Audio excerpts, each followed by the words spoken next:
আমাকে ডেকেছো? হ্যাঁ ডেকেছি। হ্যালো মুভি লাভার্স বন্ধুরা, আপনারা সবাই কেমন আছেন? আশা করি সবাই অনেক অনেক ভালো আছেন। তো আজ আমি আপনাদের সামনে আরও একটি মুভির ট্রেলার নিয়ে চলে আসলাম। মুভিটির নাম হলো দরদিয়া। এই মুভিটি আসলে একটি তেলেগু মুভি। এই মুভিটি বাংলা ভাষায় ডাবিং করা হয়েছে। তো মুভিটি একটি রোমান্টিক মুভি, যেটা দেখতে আপনাদের কাছে খুবই অসাধারণ লাগবে। তো চলুন আর দেরি না করে এখন এই মুভিটি শুরু করা যাক। সকালবেলা আপনার কাপড় ধোয়ার সময় না আপনার শার্টের পকেট থেকে 1000 টাকা পেয়েছিলাম। তো বন্ধুরা, একটা বেকার ছেলের জীবন কতটা কষ্ট এবং অপমানের সঙ্গে পাড়ি দিতে হয় তা আপনি এই মুভিটি দেখলেই বুঝতে পারবেন। ছেলেকে বোঝাও, তোমার তো লজ্জা হওয়া উচিত। আর এই মুভিতে আমরা দেখতে পাই নায়ক কোনো কাজকর্ম না করে শুধু তার স্ত্রীর টাকায় বসে বসে খায় এবং আজেবাজেভাবে চলাফেরা করে।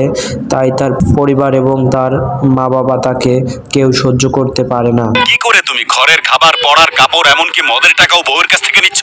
তো এই মুভিটিতে আমরা দেখতে পাই নায়ক যদিও বেকার থাকে কিন্তু তার স্ত্রী সবসময় তাকে সাপোর্ট করে।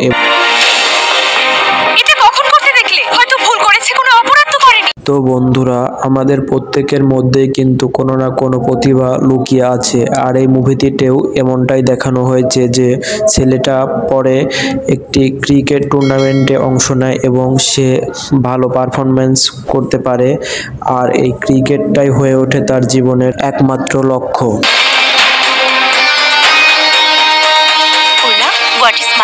এরপর আমরা দেখতে পাই নায়ক এবং নায়িকার কিছু রোমান্টিক সিন, যেগুলো দেখতে খুবই অসাধারণ লাগছিল এবং মনে হচ্ছিল তাদের জীবনে সুখের দেখা মিলেছে।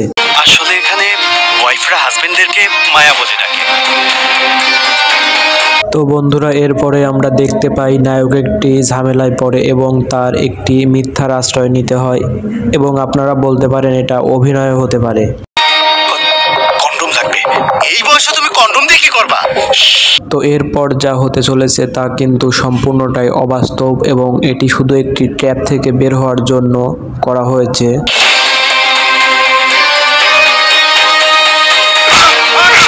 তো বন্ধুরা, এরপরের সিনে আমরা দেখতে পাই নায়িকার বাবা তাকে ধরে নিয়ে এসে ঘরে বন্দি করে দেয় এবং ছেলেটার সঙ্গে সকল যোগাযোগ বিচ্ছিন্ন করে দেয়। কিন্তু ভালোবাসা কি আর বন্দি মানে? ভালোবাসা তো হয় অন্তর থেকে। তো এরপরের সিনে আমরা আবারও দেখতে পাই যে নায়িকা ঘর থেকে পালিয়ে নায়কের কাছে চলে গেছে।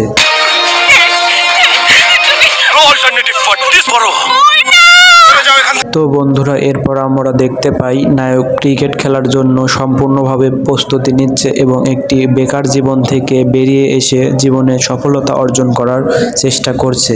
ক্রিকেট এভাবে খেলে না, মাথা ঠান্ডা রেখে খেলতে হয়। মাথা ঠান্ডা রাখার কথা তুই কইতাছ? তো এরপরে আমরা দেখতে পাই অনেক মারপিট হয় এবং নায়ক অনেক আফসোস করে, কারণ সে তার স্ত্রীর ইনকাম করা টাকা দিয়ে জীবন পরিচালনা করে। স্ত্রীর ইনকামের উপর নির্ভর করা স্বামী আমি। তো বন্ধুরা, এরপর আমরা কিছু ইমোশনাল সিন দেখতে পাই যেখানে কয়েক বন্ধু মিলে কিছু গল্প করছিল এবং তাদের নিজ নিজ জীবনের ব্যর্থতাগুলো তুলে ধরছিল। আমাদের লাভ লেটারে লেখা মেয়ের নাম ওয়েডিং কার্ডে থাকে না বন্ধু।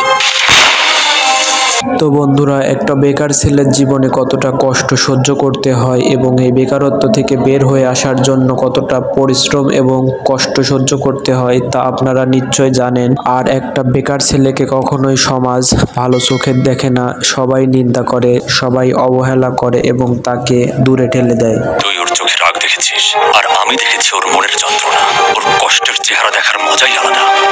আর একটি বেকার ছেলের হাত ধরার মতো ক্ষমতা যে নারীর থাকে, সে নারী নিশ্চয়ই পৃথিবীর সর্বশ্রেষ্ঠ নারী, কেননা তার মধ্যে আসল ভালোবাসা বিদ্যমান থাকে।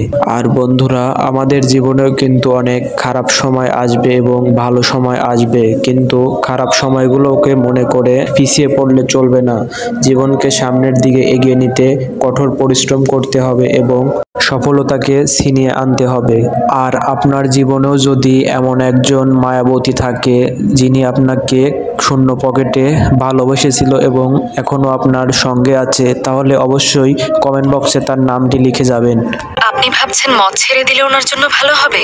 বেকারত্ব একটি ছেলের জীবনকে ধ্বংসের দিকে নিয়ে যায় এবং নেশার দিকে আসক্ত করে। তাই আসুন আমরা বেকারত্বকে দূর করি এবং নিজের জীবনের একটি সঠিক লক্ষ্য উপস্থাপন করি। তাহলেই আমরা বুঝতে পারবো জীবনের আসল মানেটা কি। কিন্তু আমার মনে হয় মনের যন্ত্রণা কমলেই ওনার জন্য বেশি ভালো হবে বাবা।